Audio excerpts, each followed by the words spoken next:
The game is almost upon us, or maybe it already is, depending on when you watch this video, and you might have thought, dude, I just want to play a bear. All of these druid skills, they don't keep me in bear. Bear is not the same as in all other shape-shifting games. I have to shift out, shift in, I have all these other non-bear skills. What are the best passives to get? I got you. I'm also a bear fanatic, and I want to level as a bear when the game launches, whether it is on normal or hardcore. It might even be one of the better ones for hardcore. So stay tuned, because we will be going into the skills and passives personally that I think you should take when you're leveling as a werebear. Now, a quick disclaimer, by the way, before you go apeshit in the comments, this is not necessarily the best build. This might not have the best damage, this might not have the best tankiness, although I would be surprised if there's more tankiness out there, but it might be overkill on the tankiness so far, and this might not be the fastest one to level. I'm sure there are a gazillion leveling guys there, and I'm sure there are people that just want to take it at their own pace and just discover the spec.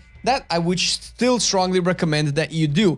And you might not even play this build, but maybe you're interested to know like what are the cool bear stuff to take to be a big tanky bear and make sure that when you slap with bear, you destroy. So this is what this video is about. Just bear things, the bear necessities. Now let's go into the skills as you level up. Now, another thing to mention is that this takes into account the fact that you loot no legendaries whatsoever. There are legendaries that can alter your build significantly, even if you want to keep it 100% bear, but since those are very RNG, very likely that you might not even get the ones that you want, at least not at the beginning, so we're not gonna count into those, but might talk a little bit about them at the end.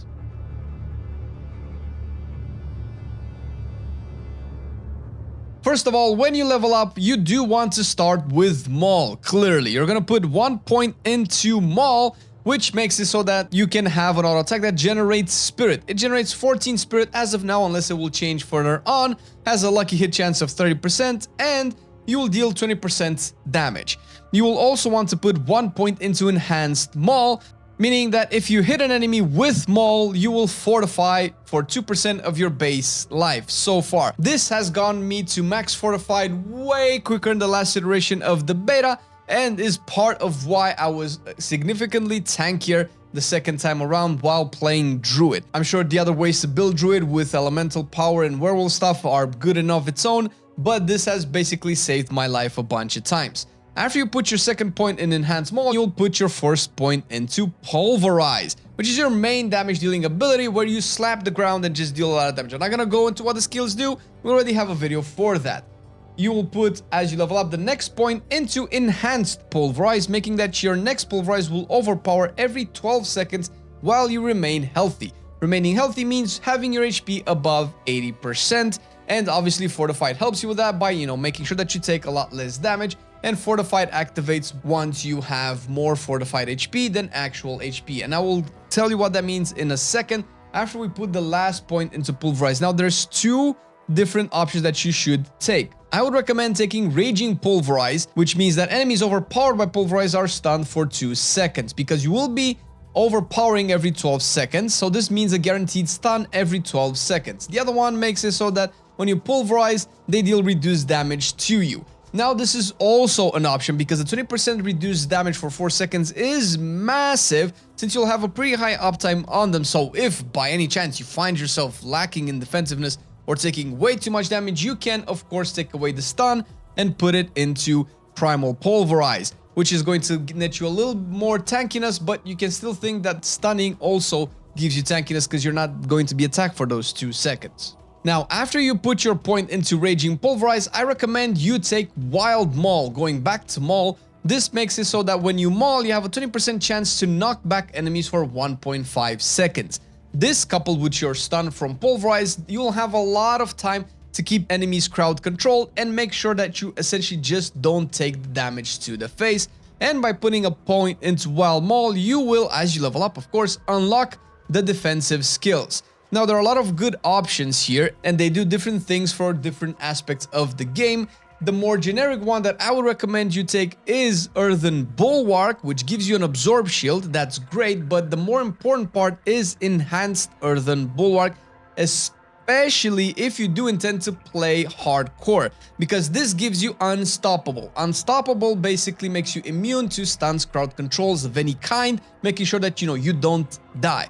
Even more important is that if you are stunned, CC'd in any way, you can pop Earthen Bulwark and it takes you out of the CC. That is what Unstoppable does, which is insurmountably valuable if you want to survive, if obviously you're playing hardcore, or you just don't want to die because you want to make sure that you kill this boss or whatever it is that you are doing. Now, the next part of the points that you're going to be putting in are basically a choice. You can either go with 3 more points into Pulverize, or go down to Debilitating Roar and Enhanced Debilitating Roar, plus Preserving Debilitating Roar. Now, this is basically a choice that you'll have to make. Putting more points into Pulverize means you have more damage. However, if you are not tanky enough, you can put 1 point into Debilitating Roar, giving you a 70% damage reduction in AoE for 4 seconds if you cast this around enemies. Enhanced Debilitating Roar gives you Fortify, which also adds to the Fortify mechanic, and I think this is a good chance to explain what that is. Fortifying means you gain kind of like a passive buff. It doesn't really do anything so far. So fortifying, you basically build a second HP bar that it's not affected. You don't actually soak anything with it until it actually reaches a higher value than your current HP bar or HP orb, let's say, right? Once your fortified life becomes higher than your current life, you actually become fortified. Then you'll see your life orb having this weird shape, this weird symbol around it. And this means you'll have passive 10% damage reduction so far, unless they change how fortified scales and how much defensives it gives. And obviously having more fortified, more accessible, more on burst is very helpful when you want to survive. And if you are going to go the Debilitating Roar route, Preserving Debilitating Roar also heals you for a little bit of your HP. This has a couple of effects. Obviously, it keeps you alive, which is really good. But having an extra heal coming from this ability will make it so that this particular Enhanced Pulverize passive is more accessible because you will be healing and being healthy at a much higher uptime, getting you these big slaps of overpower. Sure, you can remain healthy by using potions, but we're talking about a situation where you're already not tanky enough that you want to spend all of these. If not, otherwise just put the 3 points into Pulverize and you'll have more damage. Now, another optional points that you can take, because this build actually has a lot of freedom, is first of all, if you want more damage still, you can go back to your core skills and take 1 point into Heart of the Wild and 1 point into Abundance, making Maul generate more spirit when you attack. Obviously, Heart of the Wild gives you a maximum spirit increase, which doesn't really matter that much unless you're pooling spirit for big consecutive attacks, which, I mean, sure, but likely you're not going to do this as you're leveling. It's not really necessary, not for the first couple of dozen levels, so it's not that important. What is important is generating overall more spirit. 6% is not a lot, but you will feel it considering that you will be mauling very, very often.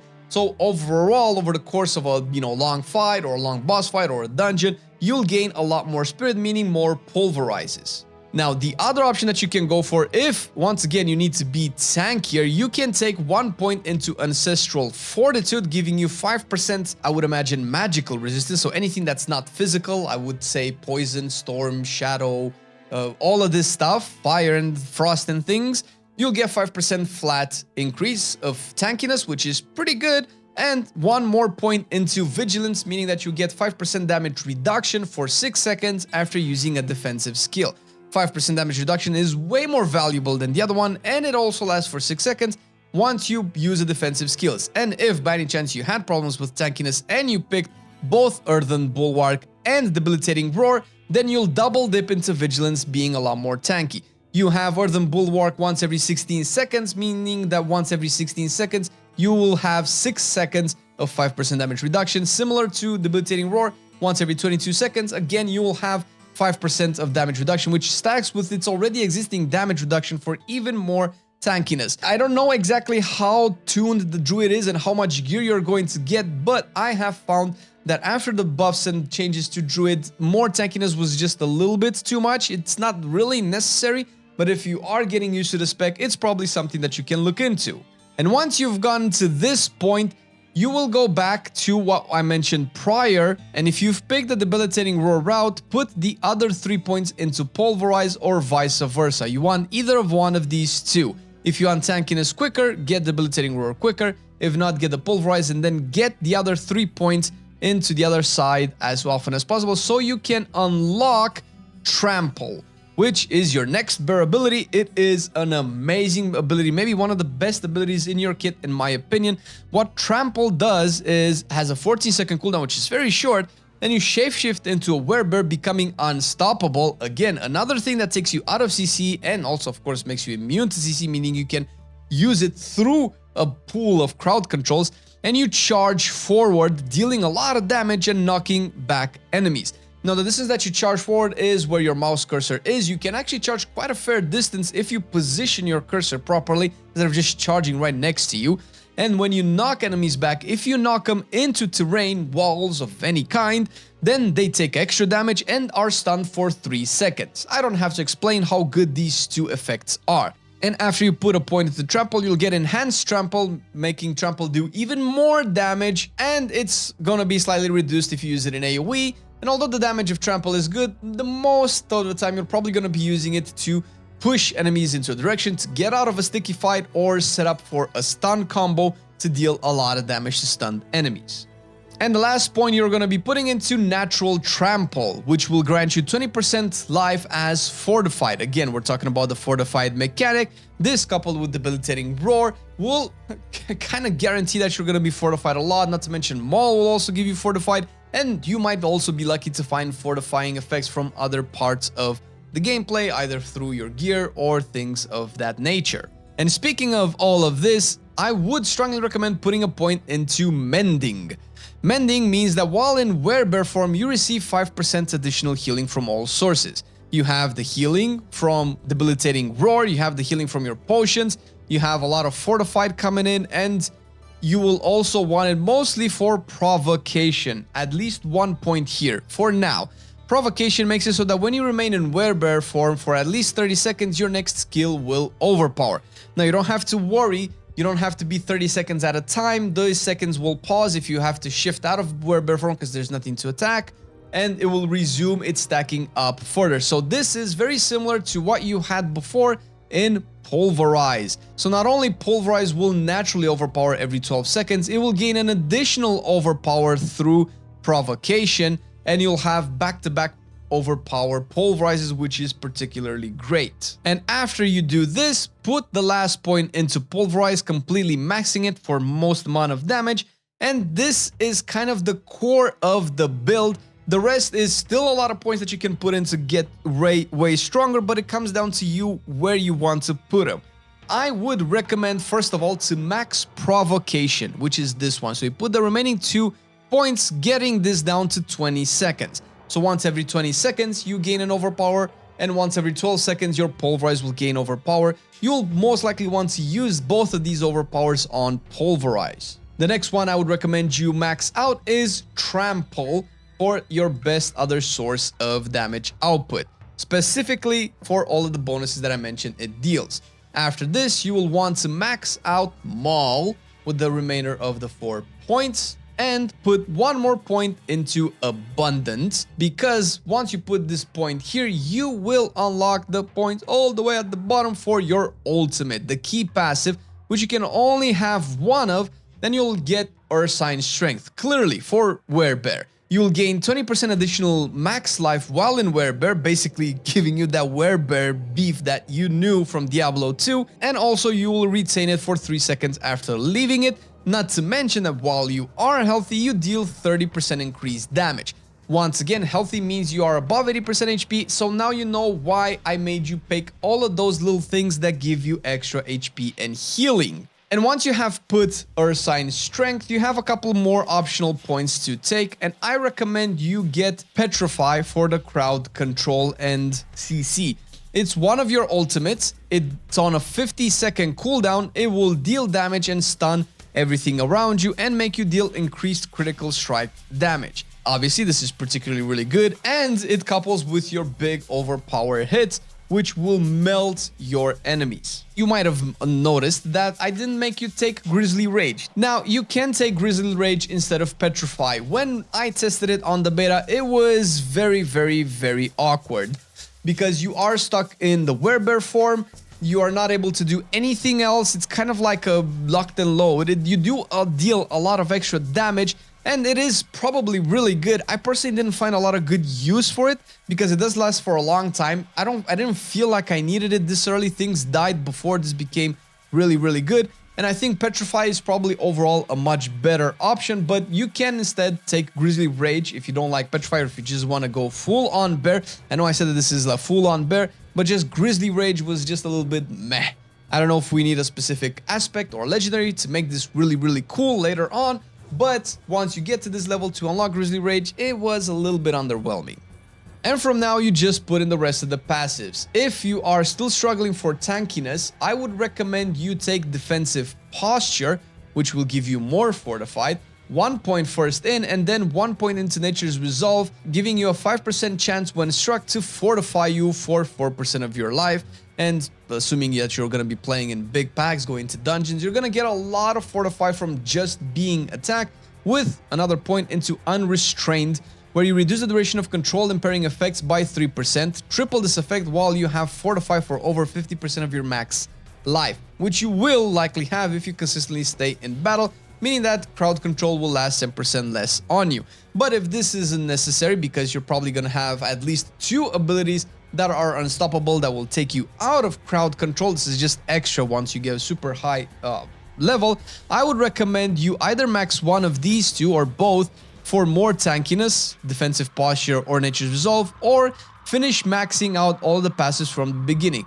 Put one last point into Abundance, making sure that you get the max amount of Spirit, and you can put one last point into Wild Impulses, and this will probably finish out your build. You can take points away from tanky stuff that you don't necessarily need to put another point into Wild Impulses, or take away Abundance if you're fine with Fury and max out Wild Impulses instead for the most amount of damage during your Pulverize, which scales incredibly with Overpower, giving you a complete Werebear build to start off with. And of course, you will gain a lot of legendaries that can change. There are the ones that we know of from the beta. The Pulverize legendary that makes Pulverize behave like an Earth skill, meaning that that can change a bunch of stuff of your builds, because you have stuff like Crushing Earth, which is Earth skills deal 5% increased damage to slowed, stunned, immobilized, or knocked back enemies. Considering that you're doing this with stuff like Petrify that I mentioned, with Maul knocking stuff back, even stunning with Pulverize, and if you do get the legendary that makes Pulverize deal Earth damage or become an Earth skill, obviously this gives you a lot more damage, and you can keep going into Earth abilities that way. We're not going to go into how many ways you can change this build, because it definitely depends on the legendaries and aspects that you end up looting, although eventually you'll probably have all of them anyway. But we don't stop here, because of course, I haven't forgotten the Spirit Boons, which you unlock as you progress through the campaign. Once we get to Skull's Glen, obviously we haven't had the chance to test this yet, but we do know what these are, and I already have a good idea of what I want for my Werebear to feel as tanky, as meaty, and deal as much damage as possible as a Werebear can do. And starting off with the Deer row, which is supposedly the first one that we unlock if there's an order for this, get Wariness. Wariness. You take 10% reduced damage from elites. Obviously, elites are one of the more dangerous mobs out there. 10% reduced damage from them passively is just amazing. The next on the list, from the Eagle row, you will take Swooping Attacks, gaining 10% more attack speed. This is going to be amazing for your Maul spam, because you're already putting points into Maul, giving you more Spirit, and Maul will knock back enemies, meaning that you'll have a high uptime on the knockback effect. There are a lot of items that give you extra damage when hitting knockback enemies, so this obviously double dips with that. You can have another point here, because in one of these Spirit Boons you can put 2 points, and I recommend you put it in Avian Wrath, where you gain 30% increased critical damage, or you can essentially get it into Scythe Talon for 5% increased critical chance, whichever one you feel like it matches better with your playstyle. Both of them are really good, again, because you're playing Petrify that lets you do more crit. You'll have crit from Earth skills if you do end up getting the Pulverized legendary, so either one of those 2 can scale amazingly. From the Snake Boon, you will take Masochist. Critical strikes with shapeshifting skills heal you for 3% of your max life. Obviously, healing is good, it's pretty self-explanatory. but it double and triple dips for Werebear because it helps you stay healthy and it procs different abilities that you can overpower with Pulverize, which obviously it's self-explanatory why that's good. And last, from the Wolf row, you'll take Bolster. Fortify for 10% of your max health when you use a defensive skill. In this build, you already have 2 defensive skills, and you can even get a third if you don't like Petrify. You can take stuff like Cyclone Armor, which is my personal favorite, but I just don't have enough buttons for all of it. Cyclone Armor gives you 10% non-physical damage reduction. Again, if you're not tanky enough, you can take Cyclone Armor. And this will give you the most amount of tankiness. This pretty much completes the bear leveling, Werebear leveling guide. We will have videos on different playstyles for Werebear, actually optimized to clear dungeons, to do world bosses, to do quests, and so on. But until we get to that point, everybody wants to level, everybody wants to know what the Werebear does and what are the best ways to get it. This is what we recommend you take. Hopefully you enjoy it, have fun out there, smash some stuff. See you in the next video. Bye-bye.